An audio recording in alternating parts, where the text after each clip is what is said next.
Welcome! In today's guide, we're going to walk through the process of exporting files from your personal chats on the Telegram app for PC after the latest update.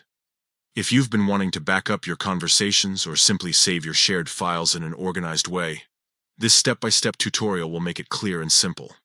First, open the Telegram app on your computer. At the top left corner of the screen, you'll see 3 horizontal lines.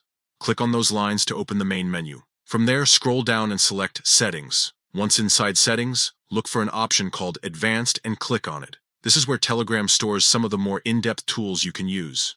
Inside the Advanced section, scroll further down until you find the option labeled Export Telegram Data. This is the feature that allows you to back up your content directly from the app. Click on it to continue.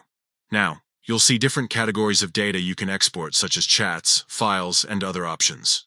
Since we only want to export content from personal chats, make sure to check only the box for personal chats.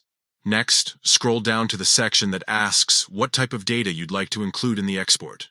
Here, be sure to check Files, because that's what we want to save. Once everything is selected correctly, go ahead and click the Export button. Telegram will start preparing your data, and depending on how many files you have, this might take a few moments.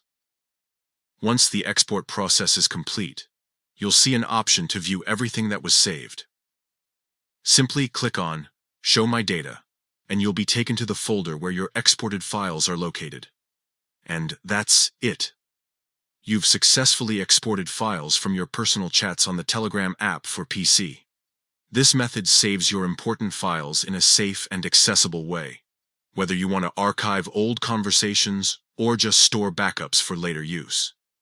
If you found this guide helpful, take a moment to give it a try and keep your files secure and well organized. Thanks for following along.